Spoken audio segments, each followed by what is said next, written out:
both my PC over here and my little topics right here. And you're more than welcome to follow along. You're also welcome to just watch because this will be uploaded later on. I got week 3 notes. So, we're going to start off with a template so you guys can see what Unreal has built in. So I'm back over here at the Epic Games Launcher. There we go. And I'm going to use 4.15. I haven't found a problem with it yet, so let's go ahead and just use the most recent version. And I'm just going to launch right here. I'm launching this engine. All these are side by side installed with each other.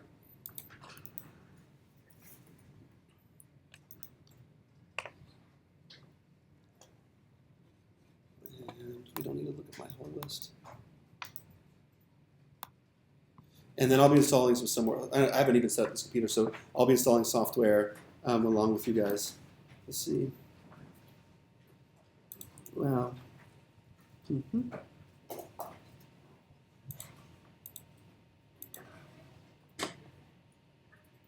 There we go.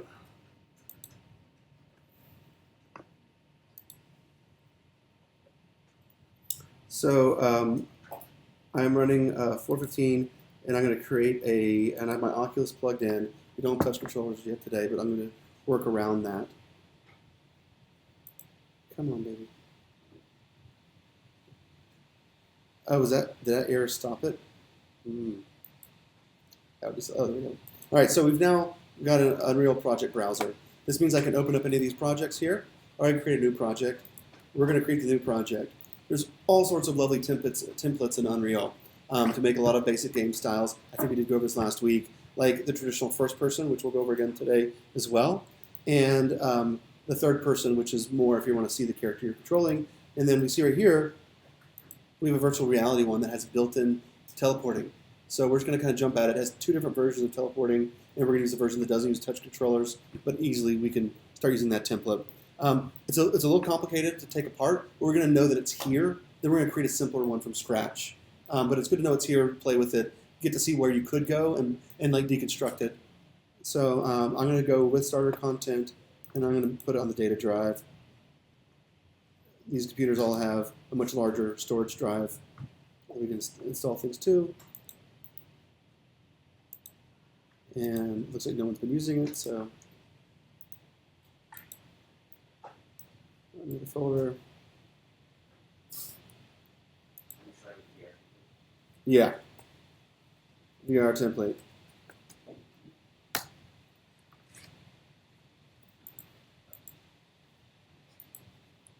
All right, and I'm going to call this one, we'll call this week 3 demo.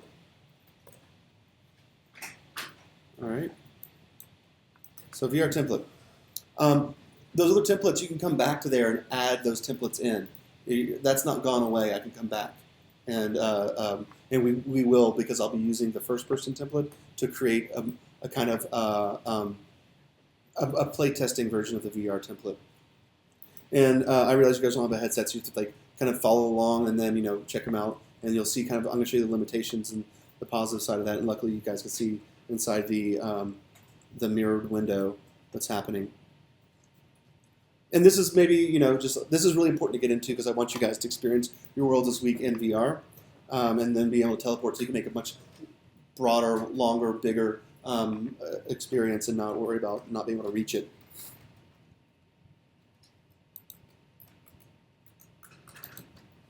All right. This computer should be super fast.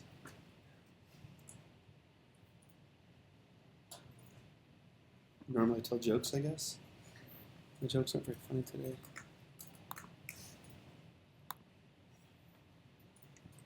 All right. So the Oculus comes with a controller, just like a little Xbox controller. It's wireless. You can use that with this template. I have my own little wired one. I think this is like $7.99 on Amazon. This is more of a PlayStation design. But they also have Bluetooth and whatever. And it's kind of fun. I mean, I know it's kind of gamery, and we're not in the game center, but these things all by default just work with Unreal. Everything is programmed and designed and ready to go with it. So, might as well play with it. If you want to borrow mine, you're more than welcome to. And it's a fun interaction. I mean, people understand it. People have been using these style for 20 years. So. Use that to like use medium or both. I don't know. And we'll talk about those today. Just hope we had a chance to jump into them yet. Try it out. I'm sure it's not going to be as great as finally getting in the touch controllers. So here we are. Right here, guys, we have, oh, by the way, this is flashing light. You know, every time you install a new engine, it's going to say, hey, it's tutorials. You're like, go away. You just make sure you exit out of there. And now it's all gone. All right, so we have 2 different kinds of templates, and it's telling us what they are. We have an HMD, head-mounted display. That's our glossary term. We know that. And that's with an optional gamepad. And the way you teleport around is just looking with your head and then hitting spacebar. And there will be a little target, and you go to where that spacebar is. That's what we'll be doing today. And I encourage you to use that for exploring your worlds you're going to be building, because it's super cool to be like, oh, I made this world, and now I get to inspect this tiny little piece of it inside of VR. And that's like the coolest. And then when we get the motion controllers, then come back, revisit this, and do the motion controller one, which includes more, you can use the rotating, the directional pad to choose which way you point when you get done teleporting. And then it lets you teleport up vertical heights as well, so you can go up ledges and stuff like that. So there's nothing to do here, it's just telling us where to find it, which is in virtual reality, BP, and then the map. I also can just be lazy and filter by levels, and they're all the levels that are built in to my project so far. And HMD locomotion is where we're going. So, yeah. All right. So this is, if you open up any of the templates, right now it's compiling shaders. So it'll start showing up textures in a second. But all the Unreal templates look like this. It's kind of a basic blocky world, a couple of things you can knock over if you wanted to, and then it'll say like VR template right there. And then it has like the character you're going to be controlling. This is the important thing for us today. The environment doesn't matter because we're making our own kind of from scratch. I'm just going to, as is, jump into there. And let's see how. So instead of playing normally, I'm going to do a VR preview. Let's see how it works. All right, so I have the health and safety warning. All right, so can you guys see this? All right, so I just have this little circle, this little target. It's a little on the screen. Yeah. Oh, it's not on this one. Oh, okay. Well, that might be a problem. I'm projecting the Mac version. We'll fix that. We'll fix it later. We'll fix it in post. For right now, you guys get the functionality that I'm going this way, and then I have the spacebar, and there, I'm there now. This is how we're gonna get around. Seems a little rudimentary. Except we don't know. You don't know? Yeah. You don't know? That's my VR experience. It's not your VR experience. So what we'll do is I'll screen record over here, and I will use the video from over here.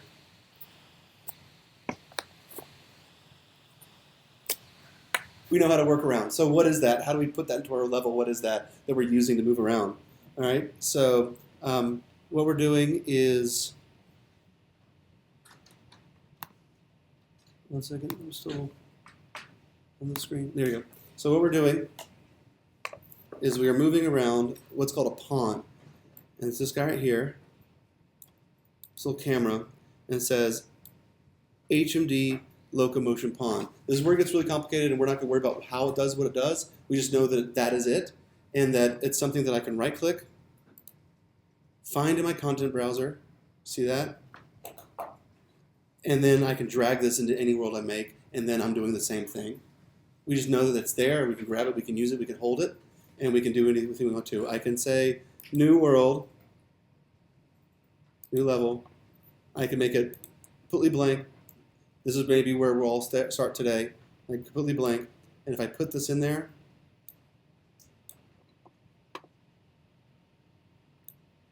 and then the one additional thing is that I have to say, I told you it was called a pawn. Pawn means I could possess it. I just need to make sure that it's my player 0, my first player. So see how this works.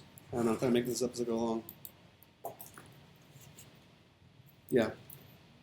So there we go. We now own this VR pawn, right? This is the thing we can use to move around for right now until we get our controllers. Okay, that's great, but sometimes you don't want to make everything in the headset. Sometimes you just want to test a couple things out and just move around. I know some of you guys are still getting used to using the mouse, the WASD keys. I promise you we'll get more comfortable, especially if you play first-person shooters. You might already be used to it. So this is one kind of pawn that we have. But if I want to go and just hit play, then it's like stuck. It doesn't want to give me control because it doesn't want you to control it another way because it makes you sick, and they've locked that away. But we want to be able to use it because we want to not have to do this constantly, right? Although you will get really comfortable doing this for like hours at a time. It stays pretty well. As well, this is like the main reason why I like the Oculus more than the Vive, because the Oculus is light enough that it doesn't fall off. The Vive, I'm just like, main reason right there. So what can we do? So I'm going to use a first-person controller that's already built in, has all the controls built for this. It already does all the stuff. Unreal gave it to me. And I'm just going to modify it slightly. So right here where it says Add New, I'm going to go up to the Feature and Content packs. And yeah, it's recording on this computer. I'm using video out of this one. Yeah, it's like my own installation now. We added new, and this is super functional to the fun stuff and like make things pretty. So as you see, I have the other features. If I had forgotten to add in that starter content, I could add starter content now. This is kind of where you load things in. If I wanted to put C++ in the project, I can do that now. We just want to add in the ability to do a first-person experience. So I'm going to add that to the project.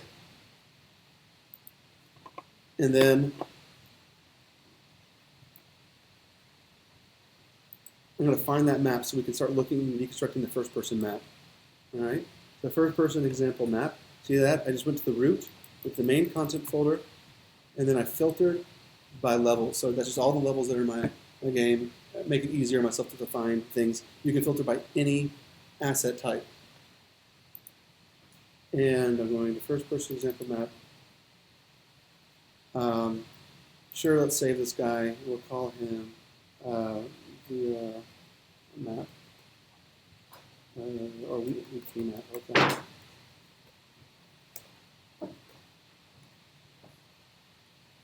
All right, so now my first-person template. See, very similar to the VR one. It's got some blocks, it's got some text, and then this is my pawn. This is the thing that I control. This is my camera that I'll be moving around. Now if I hit play, you'll see that it's like, this is now like totally a first-person shooter, right? We've got this little pellet gun thing, and I can move around using the WASD keys. This is a lot easier for moving around and inspecting stuff without having to put on your headset. Teleporting is fine right now until we invent the better way of doing locomotion. But what we're going to do is use this for right now, and we're going to modify it for VR. So, as been identified as first-person character, this is what we're using. We're going to right-click, find in the content browser. There it is. And I'm going to open it up. Yeah, we'll open it up. This will be funny. So I'll come back to it in a second. I'm going to actually load the other map that I was working with, which we called it H3 map. So I can also, instead of filtering, I can just search, and I can say first person character. All right, so now they're side by side. There they are. And if I wanted to use this one, it's about possessing a pawn. I know that's an interesting terminology. We'll get used to it with Unreal. It's just a sophisticated way of being able to control the camera. I want it, when it comes down to the pawn, I want to make sure that this guy is my player 0, and that guy is now under pawn. It's disabled. So now in this world, even though before it was the other one, now I'm this guy. Okay? But I want to make it VR. Well, that's simple enough. I'm just going to make it a VR preview. All right. So now there's only one major problem. I have a gun stuck to my face. It's really weird. You got to try it. I think it still shoots. I think good God. Oh no. Oh no. Oh no. So violent. So violent. Okay. So that's a problem, right? This is, I think we talked about this in the designing for VR. You have to have like a no-no zone, right? This isn't my no-no zone. So we're just gonna delete it. I don't want you guys to get overwhelmed with this crap. I'm just gonna double click on it, open it up. It's like a little hyperlink right here. I'm gonna open it up, first person, and I'm gonna go in to the arms, and I can make it into visible material, or there they are. There's a gun. Just delete. Just now we got. It was like that. But we just hit delete, right? So the reason why am I using the first person? Well, the first person has all these motion events. This thing works with it. My WASD keys and the mouse work with it. That's all in here in the code. But we're not going to worry about it really. I'm just going to kind of, you see that says stick and mouse input. We're going to keep all that because that's why we're using it. But all the stuff with the gun, we don't do guns in this class. So I'm just going to, no. I mean, if you have a compelling reason. If you show a gun in the second act, it has to go off by the third act or something. Them's the rules. So, and then there's a thing called a construction script that I'm deleting. Or you can compile and it'll tell you the error and you can find it. Anyway, so now I have the first person thing. And ultimately what this is doing for me is doing the worst no-no of all that we've come across so far in VR. Which is, I am now in VR as the first person controller. My tracking's a little off. All right. But I can move around this way now. And this is just terrifying. This is the most hideous thing ever. Anyway, the reason why we're doing that is not to use it for VR. And so we can switch back and forth between, we have the way that we preview in VR with this pawn, and the other pawn we can switch to when we just want to hit play and get the feeling of being a first-person perspective that has gravity that's walking around on a platform. These are just the two ways I've developed this. This is the way I've taught people. This just makes sense. I know this got deep into more of the blueprints than I wanted to get, but this will answer all your questions. Why can't I move around when I'm using the VR template? Well, because we need to use one that's meant for moving around. Just don't use it in VR. But yeah, maybe try wearing a gun in your face and see, how it feels walking around and whatever. And so just easily then, when I want to get back into testing in VR, I have this other pawn right here, this HMD locomotion pawn, and I just say, nope, you're my player 0, and you are disabled. And that's all it is. And this is recorded on the screen. I know that you might not be able to find it off the top of your head, but you'll find it when you follow the video. And let me know if you have any questions about it. So yeah, detailed panels. So again, the world outliner is everything in my world, and the detailed panels are all the information about the things that I'm selecting inside the world outliner. So if I come back now to hit play, I'm now that VR pawn, but that VR pawn is kind of lives in the middle of the floor. I can't move it around. So this is for just doing in VR. And now I'm back to the way before. All right? So now you guys are ready to make stuff. That's good. I actually don't think there's any other, I'm going to check real quick. I don't think there's any other VR specific stuff, so I might switch just to my Mac real quick. What is this red wolf? Oh, it's the perspective of the widget for directional arrow. You're just like, your face is in it. Yeah, it happens a lot, right? Everything's in our face. Yeah, like the same way if we were using this guy, this arrow might be sticking out of your face too. So now, so we've seen some blueprints. Blueprints are the interactive way of coding in Unreal. It's node-based. We're going to do a little bit of that towards the end.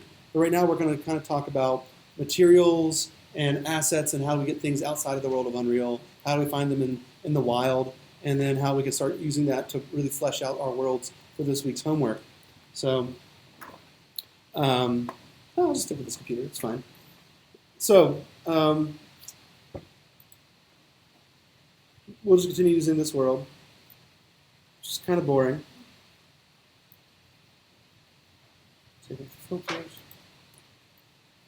So I want to get rid of this platform. I want to do something a little more interesting. So I'm going to, over here is the stuff that's built into the engine. You know, has very simple things like lights. We did lights last week. We did a little bit of interactive color changing. It has some primitives like cubes and spheres, but it also has some other things up here at the top, and one of those being a landscape tool. So I clicked over the landscape tool, and make sure I'm recording over here. There we go. So we're in the landscape tool, and I'm literally, just like we do in some other software, we're just going to sculpt and make a world. I can see if there's a material already here that I want to use. There's this floor, sure.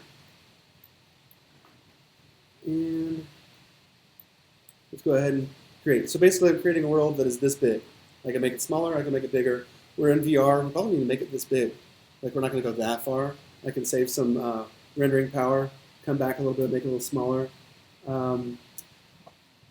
Scale, I can scale it down to, you know, instead of 100 by 100, 50 by 50. Which is a little manageable for VR. Maybe even less than that. And I'm going to say create.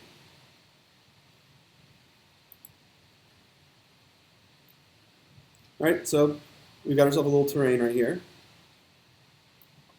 And you see that it has a highlighted over my cursor. It's wanting me to sculpt. It's wanting me to essentially play God. So I can now build a world by kind of drawing on the size. All right, that's cool. Maybe you want a little bit more control over these things. It has like strength. I can make it a lot less weak so it grows a lot slower. You see it has a fall off. Can you guys see that there's two circles? There's a bigger circle and a smaller circle. That's kind of the fall off. That's why there's a slope. The outside is growing slower than the inside is. And then see there's under this editor, there's a lot of other tools I can use. So literally you can do things that are emulating the actual natural processes that Earth is actually molded and shaped. Like you actually can do hydro erosion and regular erosion. You can like, you know, weather it, right? Like rain coming down on it. So you build a cool world. Right. There we go, we got some texture. This is looking great. I'm loving it. I want to make some distant mountains so that, you know, I'm kind of hiding the edge of my world a little bit with some mountains and crazy noise. Great. Maybe there's a super tall mountain right there. Mordor, you know. I'll let you, you know, go there. That's great. That's cool. That's great. I want it to definitely have less Mordor-esque. I want it to be more like Hobbiton? Is that what it is? The Shire. The Shire. Hobbiton. What am I? What am I? There we go. So, okay. So we have smoothing and we have other controls. If you want to do landscapes, I'll move on from there. It's fun. Over here right now we have a thing called a foliage tool. So foliage tool is like a spray gun of a forest. You could just like create a forest by doing the same thing we use to sculpt. We could do the same thing with trees and grass. So it says drop foliage here.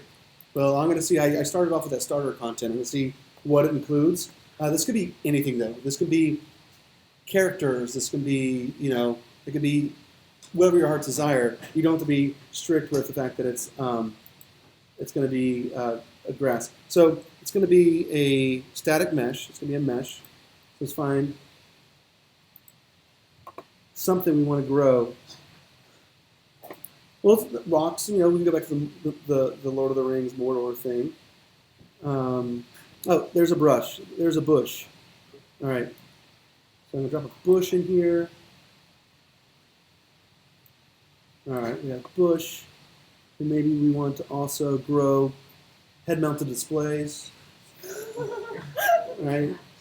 Yeah, right? Yeah, man, this stuff is worth gold. And maybe a chair or two, and and then rocks, right? Like small rocks. All right. Oh, and lamps. Okay, lamps. All right. So we're going to be painting these things on, and let's see, it has a brush size. That'll take a while. Maybe like big brush. There we go. Right. And then I mean, this is actually super fun. And then I think if I select on them, oops, I didn't do that. If I select on them, stop it.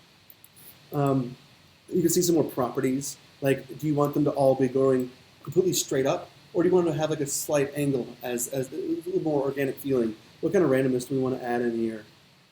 So the thing that I would look at would be like,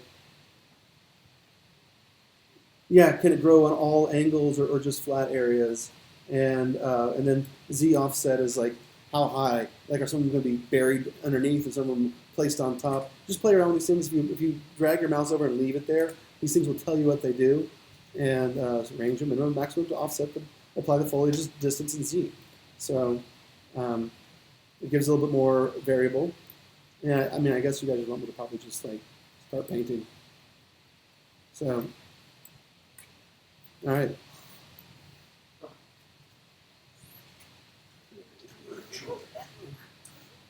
That might have been a little bit much. It's mainly rocks. Oh, it's that dude. So I painted 142,000 of those guys.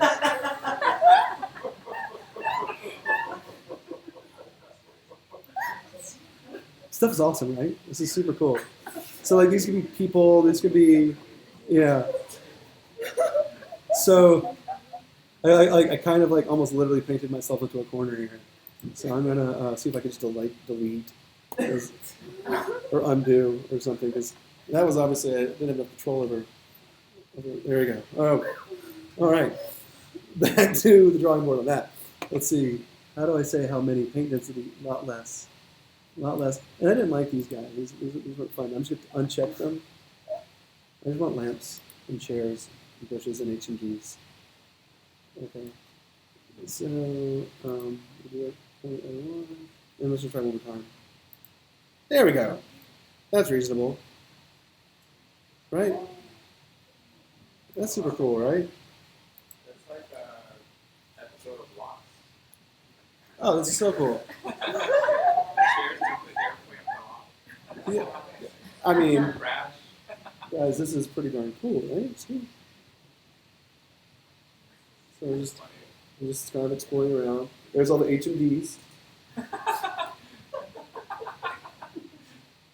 Man, this is gonna be a huge profit model for I2Ps, growing HMDs. You'll notice I'll never make anything that looks good when I demo. I just make bad stuff. Maybe one day.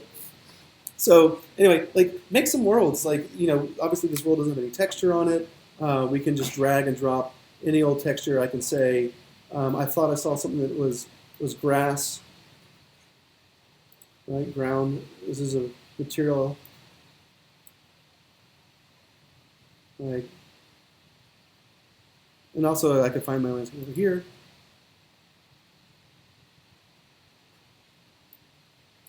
It's freaking out. I thought this laptop was supposed to be awesome. Oh, I'm going to exit out of landscape mode. I'm no longer drawing, and I'm no longer placing those things down, so I'm just going to go back to standard mode. And now it's going to speed a little bit. Landscape, and there's a default material for landscape. And we give it grass. All right, now we'll compile. Now, we also, I kind of mentioned, there's like this amazing like interactive day-night cycle thing going on. I don't know if you guys have looked at the sky, but it actually evolves over time. And I'm gonna just play around with that a little bit. So selected, it's a sky sphere. It's a pretty complicated blueprint, but all the variables are exposed in the front. So if we go down here to the details with it selected, we can see that it has a brightness for the sun. So there's the sun. Make it bright, fresh. Didn't do much. Clouds. So these clouds are actually moving.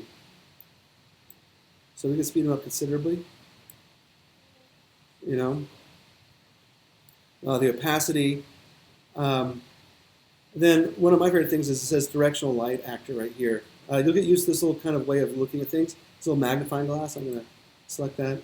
This is the directional light that's influencing. It's the sun technically. I'm going to take this guy and then kind of see where it's pointing. So see, it's pointing kind of at a slant. If you look at my shadows are at that slant. So if I want it to be a different time of day and have different shadows, I can change it. I can also flip it completely upside down. Almost upside down completely. Come back to my sky sphere and refresh. And now it's nighttime. And now I have stars that have brightness. Right? So when I talk about the difference between Unity and Unreal, I say like Unity, you start off with nothing and then everything put in you own. Like you start off with a little bit more with Unreal. This stuff will make your graphics card spin, but it's fun. Like it's all there. It's all variables. You can all reset. You can delete it, put it back in. Have fun with all the stuff. There's like a lot of different features. There's the height of the sun, all the different colors, like messing with the sky colors. And if you really, really feel adventurous, open up the blueprint itself, and you can see how it's like built. You won't ever build anything this complicated. At least I won't build anything this complicated in class. So don't let it overwhelm you. Just have fun with it and play with the parameters that are exposed in here. So if I want to make it look more like sunset, I can bring it back a little bit and then come up with this refresh material. And now it's like sunrise. Yeah. So like I've already done my homework, you know. This is pretty cool. Definitely painting the HMDs. Remember that one? Hope I know about it. So that's kind of that stuff. And I want to get more into like the materials, and I want us to make our own materials from scratch. So I'm going to go back to a very simple thing like a cube. Okay. In our world, from our HMD, I'll take a quick little look. Oh, it's super cool. Anyway, I need to have a little bit more light. I can't see. You gotta have a work light. There you go. So I'm gonna put a cube in there. We're gonna start playing around with just like learning how to make basic materials and what that means for the difference between how they render in VR and a normal way of viewing it on screen. So here's a cube. It's just a standard like 6-sided, you know, 1 polygon per side thing. And I want to create a material from scratch. I'm going to go to the internet. I'm going to go to the wild. All right. But first, I need to grab a friend, and that friend is Michelle. What's the friend? What's the friend I'm going to grab? What's the friend? Crazy Bump. I thought you used it. Crazy Bump's free. There's a bunch of these now. Crazy Bump was the first one that was free. There's a bunch of these free things. So free for Mac and Windows, and I'm going to install it on this computer. I install it at home. And what it's going to do is we're going to take a color texture, and we're going to generate a bunch of different texture maps that we're going to combine to make material. It'll become much more clearer when we actually jump into it. So I'm installing it. I've installed it on a lot of computers. There's no viruses or anything like that.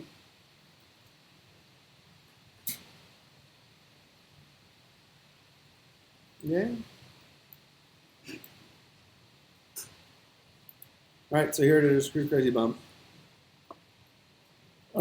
So what's that cube? What should we make it look like? Like what texture? Concrete. Concrete, right? Yeah. No? Right? Yeah. Concrete. Concrete. Concrete. Water. Water. Water. Water. Concrete, then water.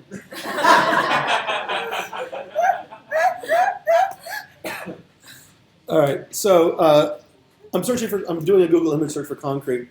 I think the important search term to add on is the word tileable because it needs to be a seamless repeated image. So I'm going to search for tileable. I don't know why it says tileable texture. Yeah.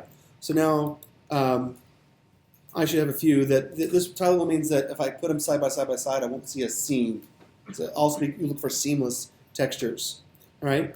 And then the way, and you usually want to look for square ones. The way that information's used to be stored is no longer actually as important. It's not really important at all anymore. But your powers of 256 by 256, 512 by 512, 1024 by 1024, 248 by 2048. Like these are still the standard ways you'll find texture assets. So we're starting off with the texture that we're going to turn to material. I am going to do a file management second. So everything that's here lives on my hard drive as well. It's represented by a .u asset, and I'll show you. I'm going to right click. I'm going to say show in Explorer. I've done two things. I've opened up my Explorer to my project. I've also shown you that everything is listed as these U assets. That's just Unreal's way of storing information. I think Unity says they're .meta files or whatever. If I move up to the root folder right here, I can see a project file. The saved folder, this is where our screenshots went for this week. And then a bunch of junk and some other folders. And then content is where everything that we're playing with is stored. I make a folder myself called imports. And I think this is really important for file management to keep everything that you're working with and that you're importing and exporting along with your project. You might zip this up. You might put this in your Google Drive. You might put this on your external storage drive. I think it's really important to keep your imports with you because if something you need to tweak it, you can just tweak that file and say re-import, and it's been linked.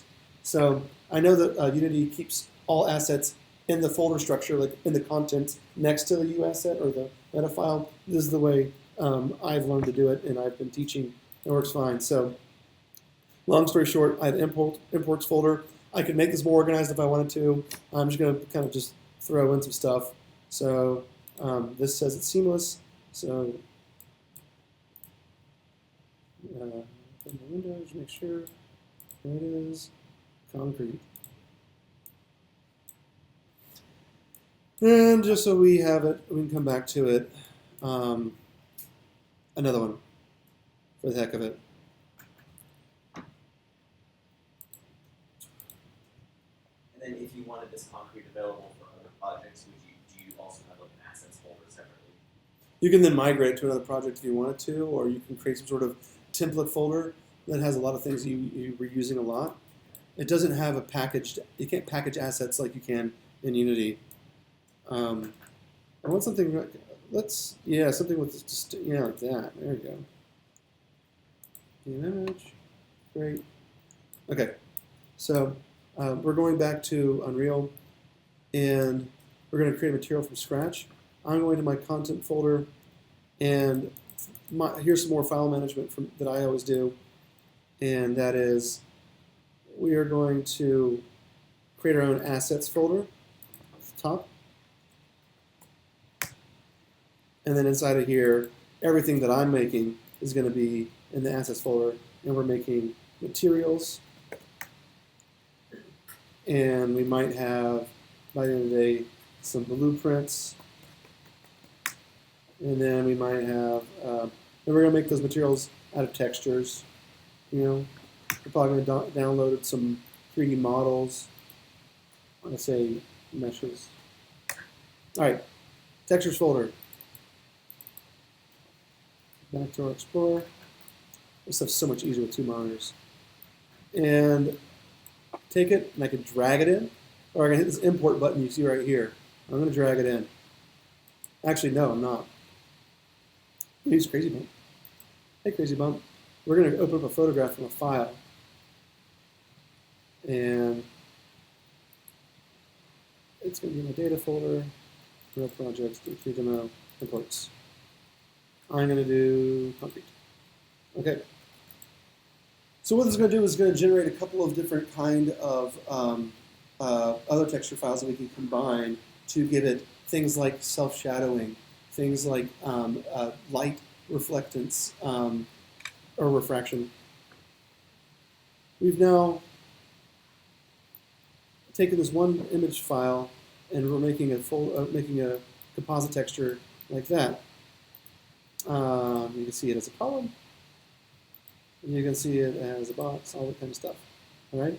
So this is how we're going to take this one texture file and make it a really compelling material inside of Unreal. That's all I've done. Like there's so many settings. If we go back, there's so many settings I can use. I'm not going to worry about it for right now. If it's not good enough for you, dial in the way you want it to. But what we have is a displacement map, an occlusion map, which is how it's self-shadowing, specularity, which is how light glints off of it, and it's also going to have a normal map. A normal map is a very dubious and arguably useless thing in VR. It is it's fake depth. It's why this thing looks like it has depth on it, but people say that it doesn't hold up in VR, and this is actually a huge debate right now because you can trick it because you can see around it and you can see that it's false and that it's actually not a good method of making a compelling material. We'll be the judge of that in this class. So I'm just going to say save all textures, and in my imports folder is fine. Give it a second, let it think, chunk, it's done, and now we have, yep, there they all are. It's labeled them for us, so we can import these into Unreal. I am going to just drag it in. And there you go. You saw how first it wouldn't let me drag it in? Yeah, it stops a lot of people. So whenever that happens, just kind of wait. There it goes. People, walk away. All right. So it's imported those things. That's great. We have all these textures in there. Textures, we're really not going to do much with editing of textures, but you can look at it bigger if you want to. Okay, it looks bigger, but we're not going to actually do anything there. We're going to make it into a material. So I'm going to go to my materials folder. And this one was called Concrete 1. So standard practices is to use materials to say like M for material, M, and then I'm going to say Concrete 1. Open it up, and we're going to see another node-based editor. This is not a blueprint. This is the material editor, but it is a drag-and-drop interface. And I'm going to take our lovely textures. They're right here. They have an asterisk on them. That means they're just not saved yet. And I think Windows I can... No? You're not going to let me? Yeah, there we go. So I can now take them and I can just drag them all in. And then they're literally called what they need to plug into. Let's separate them out a little bit. So this one is called, this is a specular one. Well, do I see specular here? Let's make it bigger for you guys.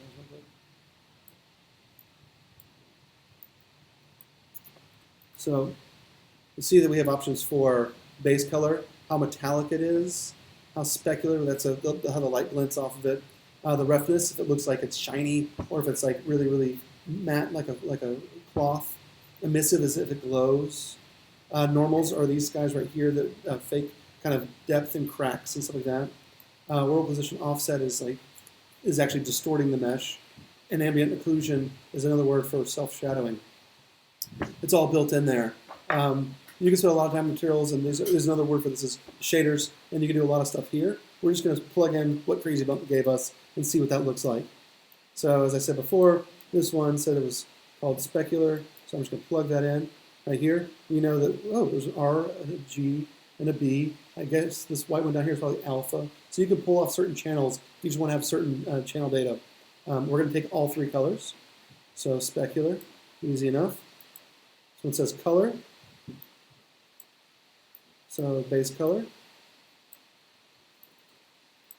All right, we're already seeing something. Right, so it has a little bit of shine, that's specular, and it has color. All right, let's do normals. All right, normals, it feels like it has even more depth, right? But it's kind of fake. It just disappears when it goes to the side. So we're going to test that out in VR. Then we have, this one's called the displacement. So that's offset. And then this last one is occlusion. That's the self-shadowing. That'll put that the shadows inside those crevasses. So there you go. This is now our first material. We can do a lot of like math. You can multiply these things, divide them, all that kind of stuff. But this is just straight from Crazy Bump. I'm going to go to my assets, my materials, and drop it on. And let's switch to our first person guy. And all the way down at the bottom of the pawn, play 0. And this guy, I'll get rid of. This is just because I want you guys to be able to see it too.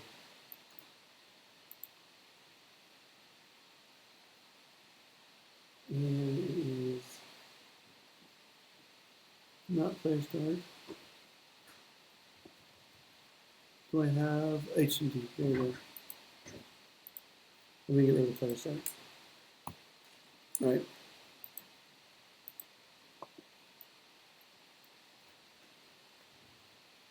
He's a little tall.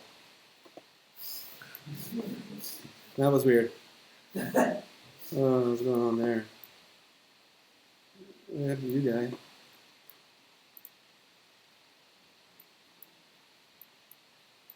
Yeah, there's all sorts of speculation on what's going on. Let's see, make sure that we're still using him. Yeah, I mean, that's you see all these settings here. There's a whole bunch of settings that we're not even getting into. Let's try it one more time. Otherwise, so I'm moving around the world. It's a little tall. So what I'm going to do now is the other option, which is say, it's both of them are disabled. If I hit play now, I'm flying. And that might be even the easier way of looking around.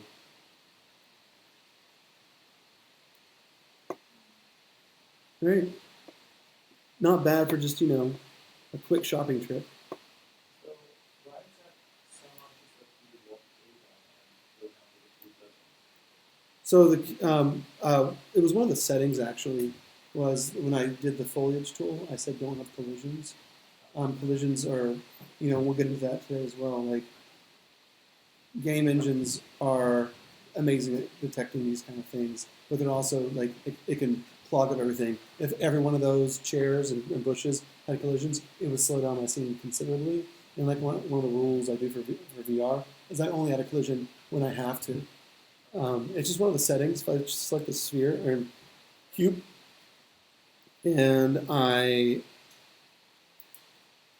scroll up to collisions right here, I can also just say no collision,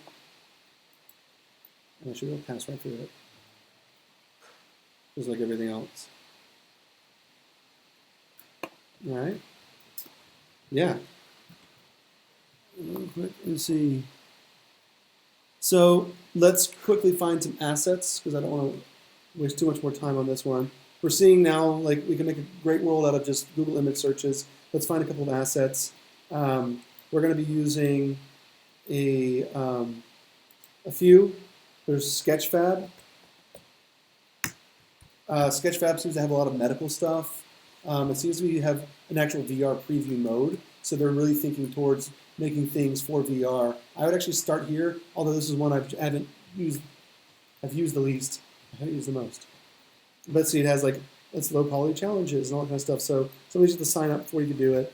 Sketchfab. Am I signed up? I'm signed into mine. I'm going to look for a. I want to have more HMDs in there. So, do they have any HMDs? Headset. Show me something. Yes. Amazing. So it lets you see like a twirling around kind of thing. Awesome. I can see it in VR mode if I have a VR headset on. I'm just gonna take their word for it, so that looks pretty cool. Look at this guy in there.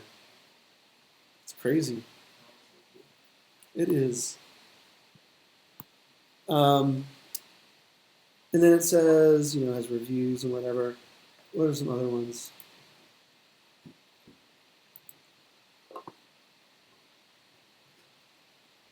I mean, that's the kind of classic. Oh, those are cool headsets.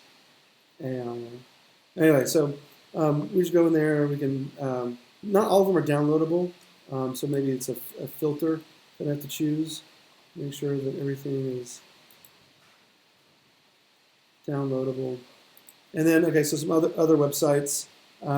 We have, well, there's 3D Warehouse. And I'm just throwing out ones I know have free stuff because I know you guys are students. 3D Warehouse has a lot of buildings. It has structures. If you want buildings in your world, it can be a great resource for that. We have the free 3D models. This is seriously the worst one. Don't go to this one. It's usually the first one I went to, but although they're not made, I mean, it's fine for doing regular rendering. Almost none of them are VR friendly. They're all too many polygons. It doesn't really work really well. But it does have a lot of options. And then of course there's Thingiverse, which is more about 3D fabrication. It's a sharing site for 3D printing assets, but you can still use it. It's still valid. People are probably more using Rhino and Grasshopper for these kind of things. I am going to get a technology product, and I want this technology chocolate chip muffin. And I'm going to download it. And it is an FBX format. I don't think we've talked about actual file formats, but a little bit. Okay, so FBX is made by Autodesk, or it was developed by Autodesk, and it's an interchange file format. It's what Unreal uses. And should we find an OBJ, which is a much older legacy file format, or some of the other ones, Autodesk has a free software called an FBX converter. And it's just free, small little thing. You just throw in your thing, and it just spits it out as an FBX for importing. But our chocolate chip muffin is FBX technology. How we want to credit this? Remember, we could credit Guillermo, and that was started.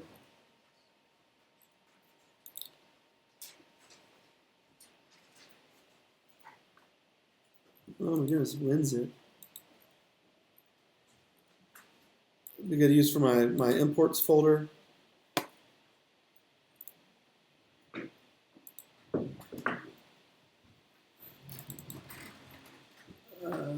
Ooh, look at all the things. We had a chocolate chip muffin.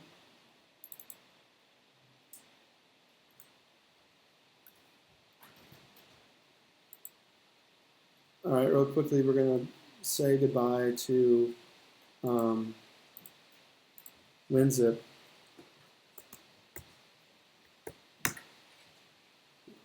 Open source compression.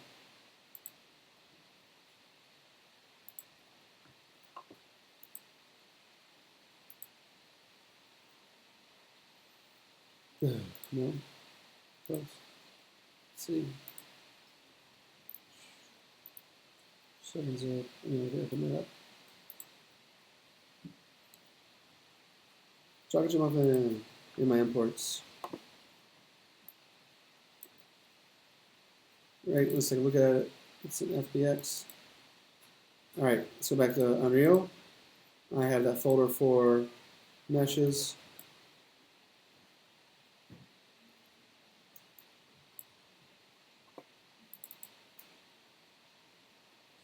Muffin.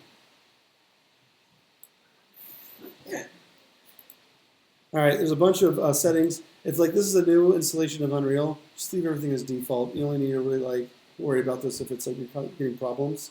Everything should just work. If anything is made in software that's not Maya, you will get one warning called letting you know about smoothing groups. It's nothing. It's just something that's just Unreal's. It also says it's really small, and that could just because other users are making weird things at the wrong scale. If I wanted to, I can, because I got a warning that I want to fix, I'm going to delete this object. Man, I should landscape with muffins. That'd be delicious. So, sorry, it just occurred to me. I'm going to import at a uniform scale of 100. We'll make it 100 times bigger. And now it should be no warnings. If you do end up making your own assets or finding your own assets or finesse your own assets, just make everything at real scale. That's just like the best workflow. Because what's happening in the background and why it takes a while to process these FBX things is it's actually auto-assigning collisions and a weight and mass and all this other kind of stuff, and it's based off of the scale. All those settings are overridable, but if you just make things the right scale to begin with, you don't have problems later on, which is why I stopped when I saw that it said it was too small. Like a muffin should be muffin sized.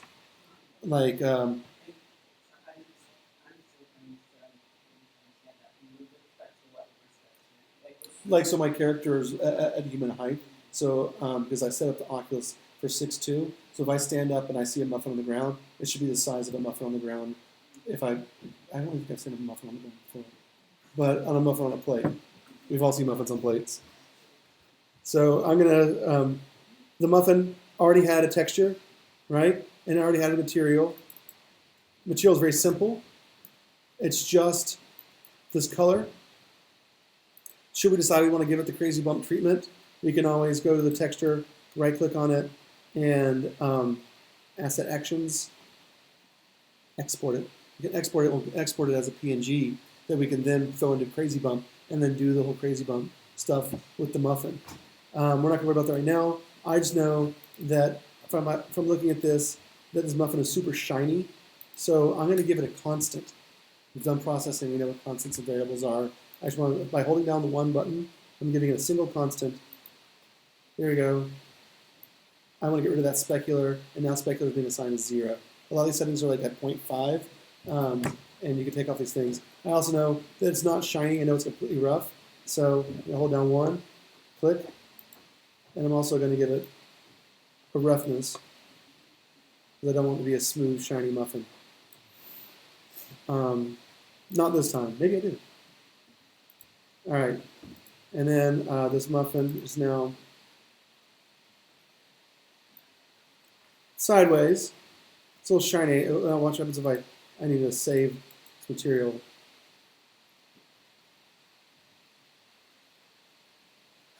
And there's the most important button, Save All button. That's all the things I hadn't saved yet. It had crashed. We'd have lost it. All right, let's go back to looking at this muffin. So see, it's not shiny anymore, right? And it's probably huge. I probably should scale it by 100. It was a little bit much. Let's see. And we got a huge muffin. And we have a huge muffin. You just have a huge muffin. So that's what a huge muffin looks like in our world. And now I can, go back and say, well, then let's meet it halfway, and scale it again, and now it's some sort of just like, chair-sized muffin, right? So I've now found something in the wild, and I've brought it in Unreal. I found something I was able to just, describe my desire for muffins. This is art, and I just want to make sure I got all the basics because I want you guys to.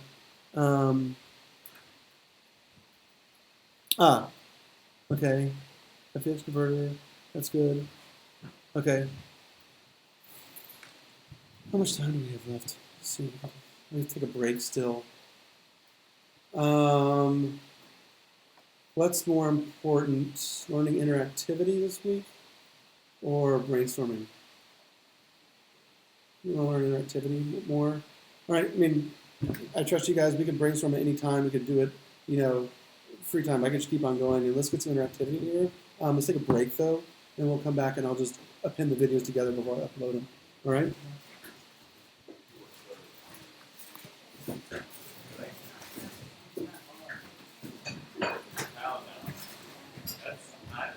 That's like 10 hours. Yes. Why is the lighting So Unreal is trying to make. So we're going to build off of last week's interactivity. So you remember we had like really quickly at the end we had some lights, right? And then when I hit the E button, it changed different colors, right? And then I keep on saying game engines are lazy, but they do calculate collisions, and collisions are how we're going to do a lot of interactivity. So today, instead of doing the E button, which is an event, we're going to test for collision. And if something collides with something, it's going to change the light. So therefore, the programming is the same when it comes to how we change the color. So we're not doing too much new heavy hitting. I'm just going to show you a new method so that it's a little bit more interesting than you guys sitting around hitting the E key for your interactive installations, which is still fine. People have done it before, usually spacebar. But so we did it in level blueprints, right? Level blueprints are showing interactivity with things in the level. I'll do that real quickly. So I have my level here that I've made. It's called Week 3 Demo. And if I go over here to blueprints at the top, and I say level demo, I can see I already have a couple of nodes there. The reds are events. So one event is a begin play. As soon as I hit the play button, shoots off things, right? This is kind of like your setup. What happens in your setup before you do your draw, all right? Event tick, this is every frame, this is your draw. You have right here an interactive node-based version of processing. That's pretty cool, right? We're not doing anything on those events. We just want to do our own event, which is, for right now, we'll remake it off a key press, and then I'll show you it over interactivity and collision. So we have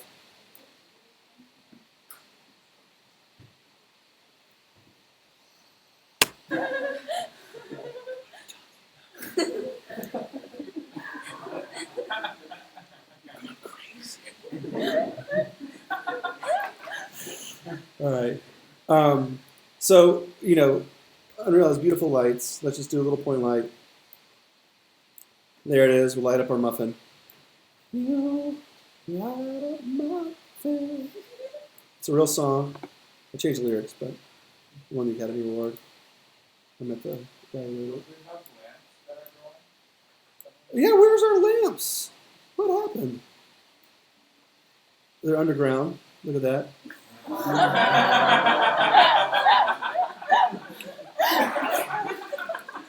Wait till spring, right? You have to have sustainability, right? You rotate the crops. You start off with the HMDs, and you move to lamps around, late summer when they're ready. You rotate, and the chairs are always in season. All right, so where did that light go? Light. All right. So with this light, what we're doing, we were turning off and on. We were toggling visibility, and we were changing color randomly. Let's do the changing color randomly because it's super cool, fun, effective. All right. So I have that light selected. When I right click, I'm bringing a reference to it. Okay. It's my level blueprint. It's about everything in my level. Okay. I can just easily drag it from the road outliner into here. And all we did was we set the color. This is a function in C++ that is represented by this node, set color, or set light color. All right. And then we decided that color was an RGBA value that is being combined here to just save space. But we can split it apart. And you see that that's an RGB and A. And it's all combined together. That's called a struct or structure. And we'll get to that way at the end of class. You just know that light color is RGB and A. We're going to keep A at 1 so we can see it. And we're just going to give a random float between 0 and 1 for R, G, and B. Okay? So I just want random. I'm going to type in random. I right-clicked. I said random.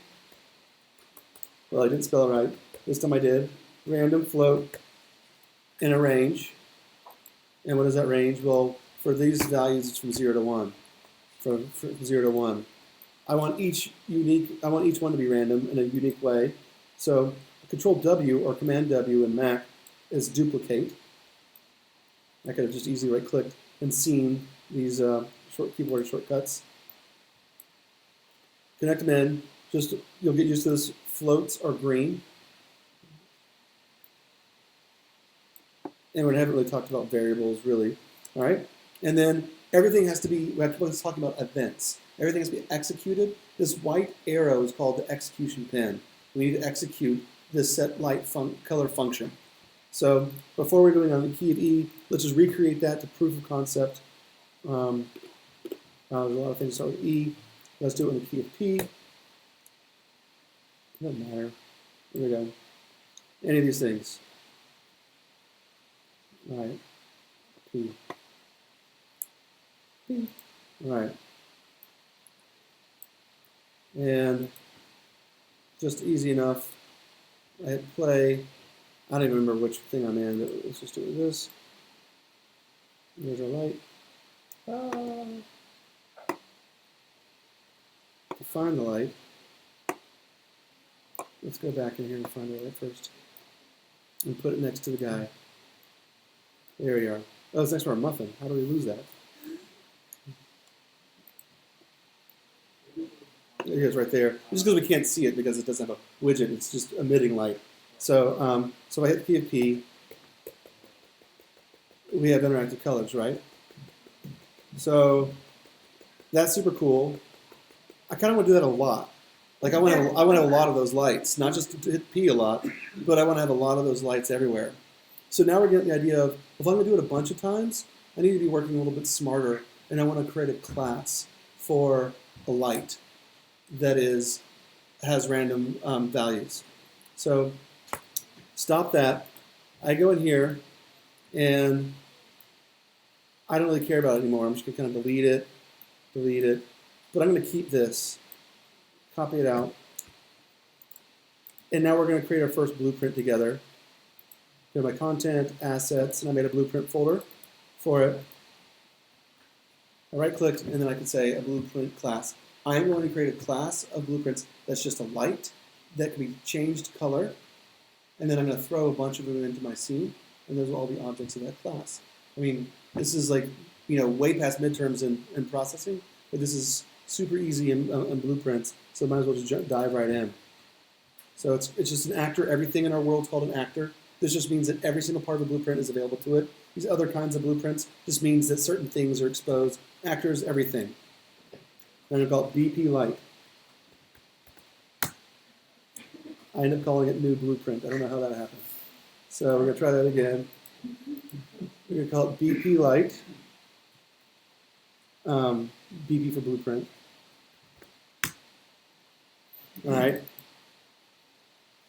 And there it is. We see a lot of the same stuff. It has an event begin play, and it has an event tick. And we notice there's also a thing called event actor overlap. And we were saying that we were going to say that an overlap is considered a collision. Every time we overlap an object, every time we cross over, there's overlap, we want to trigger something. So a blueprint class, you kind of make it in the middle of nowhere. This is like this void. I'm going to put in a light. I'm going to add a component for a light.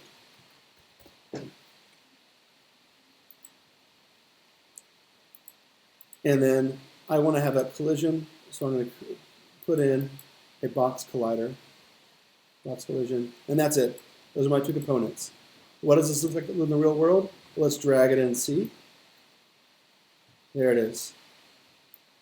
I can see my light, and I can see that box that I can hit, and it looks great. If I wanted to change the size of the box, I could change it kind of here, right? I could say, let's move it up. You see it's moving up and also in the world. So I'm editing kind of this thing in kind of real time. and I could scale it and all that kind of stuff. And I think I do. I think I want to make it a little bit bigger. Right, so do it super tall. We'll save that. And the only thing we need to do is put in that interactivity. We want to. We already have from before our set light color function. So now it's in here. And all I want to know is when this box is overlapped. When somebody walks into that box, I want to trigger an event. I'm just going to right click on it, add an event. There's a bunch. It gives you everything. These are all the functions and all the things it could possibly ever do. Right here at the top is begin overlap.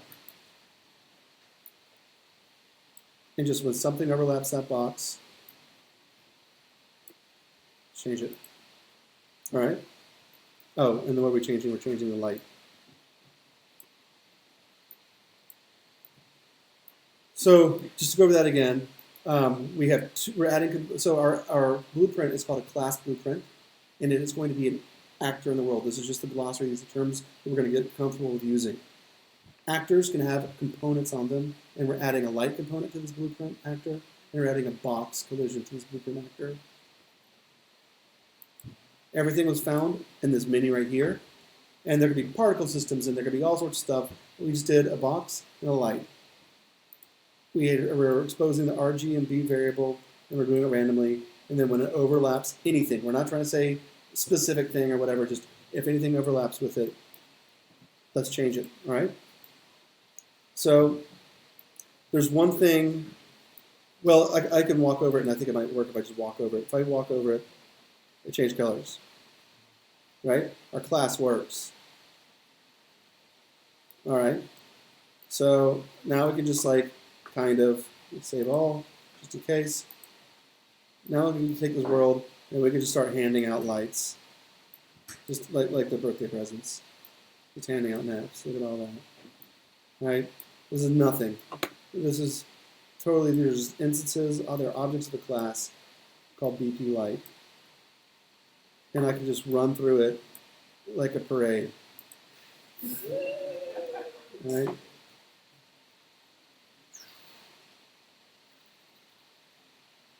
Then they're changing colors. And I'm not looking down so you can't really see. Change colors. There we go. Seems really to be favoring the pink one. I don't know where they all are. They're turning yellow now. Okay, great. How do I do this in VR? Well, we've talked about a little bit about interactivity, and we've talked about like looking and exploring your body through positional tracking using touch controllers. Obviously, I could just expose the buttons for our touch controllers, and I could say whenever I press my button on my controller, change colors light. That's fine, but we don't have them yet. So we're going to do with the other power we have in VR, which is called gaze detection. We're going to look at them. We're going to look at them, and we're going to make them change color with the power of our mind. Which ITV class does that? Yeah. It's called gaze detection. The technical term is your forward vector. You know which way you're facing. You know what your forward vector is. There's some more complicated ways of doing this. We'll get into those later on. I think some of the design documents talked about a reticule, like having a little thing you can see that's in front of you that you can point at certain things. That's super important, and we won't have time to get to that today. But right now, we're going to cheat and have cheap, really quick gaze detection. And the way to do that is basically by having a very large nose. We're going to go to our VR pawn, which we're familiar with, we've used before, we know how to turn them on. So I'm just going to search for him here. He is our HMD. Okay. And we just saw an actor, class blueprint, and I told you this was really complicated when I could get into it, but I just want to do one thing to it, and that is I'm going to add in a box. Just a box collision. Same thing we have on our light, nothing new. And I'm going to take it, and I am going to make myself have a giant nose. So let's go. There you go. I have a giant nose now. Right? This is super cheap, but it works, right? So everywhere out in front of me, I have a giant nose. I don't think anyone teaches it this way. This is I made this up today. It's kind of fun. And you see, like, it does have collisions. It is overlapping and all that kind of stuff. So I think this will work. I did this a different way earlier. So it's a little bit underground. Let's bring Homeboy up. And we can see that box that's kind of dragging out. And we can see the range, right? The radius of how far we can go. Okay? And because I care, I'm going to add in more. All right. And make sure that our pawn is possessed as player 0. All right. And I'll let you know how it goes. All right, so I have the health and safety warning. And as I'm looking around, it's changing the color in all the lights. Can you guys see this? So I'm just changing color, right? I haven't done anything but grass really tied the whole place together. You know? So that's part of the pawn from the template, and that's where I'd warp to if I hit spacebar. And so I haven't even gotten into all the code for that, and we won't. Like, we'll create our own way of teleporting and stuff like that. But it doesn't show like the end of the node. It kind of does. Yeah, it kind of does. I think there's an arc on it. It changed between the last engine version, and it was a distinct arc on it beforehand. It seems to correlate. Yeah, it does indeed. So normally you would do a thing called line tracing or ray casting, but that's a little bit more code than we're going to get into just yet. So we saw interactivity. That was changing light color. I'm going to go back to that blueprint light. Like, if I just drag off this light, in context sensitive, I now have so many functions that I can change with making the overlap. It doesn't have to be color, it could be setting intensity. It can be changing the visibility. It could be changing its position. It could be, I can have them all randomly move every time I see them. There's so many different things we could do, and literally I can just come here and just read through them. I just open up and say, oh, what are the other effects I can do? And these are all different, functions. This is what's cool about having a node-based programming language. It looks, oh, look, I can spawn a particle system on top of the light every time this event of overlapping happens. So I know we haven't gotten into too much, but I want you guys to, for your homework, not only create a world, but let's mess around with some interactions. We don't have the controllers yet, but we have our own, our own vision, and let's do some interactivity. And the only thing I'm going to show you is left is that there's a really easy way now, as of the newest version of our NVIDIA graphics cards drivers, to do screen recording for PC. And if you open up I think it's a GeForce Experience for NVIDIA. Maybe it needs to update itself. There's a thing called Shadow Play in there, and it's just dead simple. It does screen recording, and that way you guys can get video of your interactivity, video of your experiences in your VR world. Do still images too. Make your blog look really nice, really showcase the effort you're putting into this. But you can also get video really easily this way. I'll show other ways of rendering video through Unreal later on, but this will be the simplest way of doing it. Other things include using Open Broadcasts system, there's a thing called Fraps. There's web apps that do it through JavaScript. So there's a lot of different ways. This will just be kind of the easiest, and all our computers have this GeForce graphics cards on them. So I might as well utilize the free software. This one just needs to be updated to get it. It's called Shadow Play. And if we give it a second, I'll go ahead and show it to you. But yeah, do spend a little time. Give me a couple of images of at least some mood board searches. Show me that you put a little bit of thought into your world. Describe it a little bit. Let's talk about this world we're inhabiting. This is all about inhabiting these worlds and telling stories there. Right now, we're talking about the worlds, and then I want you to start thinking about what characters do live there, and include your mood boards and storyboarding. Like, what kind of characters? And we're going to start creating avatars soon. and then just in time to do motion capture on those avatars, and it'll be just as fun. But if you go to the GeForce and get started, and I will link it with nothing. Ugh. No, this one will be logged into. And password is. That's silly. One more time. Ah. I don't know if it's case sensitive. Oh, that was probably what it was. Caps lock zone. Orange.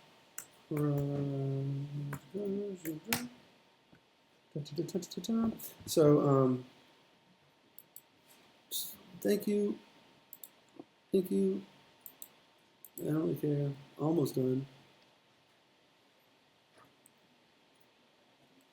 Anyway, it's this little thing right here. It's called Shadow Play. Thank you. There you go. Shadow Play is now the new share blah blah blah. Alt Z to get started. And I Alt Z. And then I literally can just say record. And then it's recording. And I'll probably actually switch to not doing Mac. I'll record doing Shadow Play next week to get a better demo. I think this was going to be a little choppy and laggy. But we're learning. And that was a lot. I hope I inspired and didn't overwhelm. Is there anything you want me to go over? Again, just let me know. Ask questions. Talk with each other on Slack. We have a week 3 now. I've uploaded some of the links we talked about today to the week 3. Make your blog posts and then put the links to everything in the week 3 for your world, your storyboarding, mood boarding, character thoughts, and your interactivity. Give me at least one interaction that you think is cool, and it can't be changing random color on light. I've killed that one to death. It's so good though. After this week, you can use it again, but that's mine for right now. And then you can record the video here. And oh, shit. One last thing is that I really wanted you guys. This was before the break. We have a skills questionnaire. It's just 15 questions. If you guys can take this before you leave today, the link's here, but also I'm going to put it in the week 3 on Slack. Then we can, I can help pair people up if people need to be in teams and groups or that. So it's going to go in Slack for week 3. There you go. That should work. I think you might have to be signed into your Google account to Google Form. Yes. Okay, great. So, any questions now about the homework, specifically the readings we didn't really talk about, but we will in class next week. Let's read them in preparation for class discussion on types of VR narratives. I'm still recording, yeah. What was the added part? You said, I'm also adding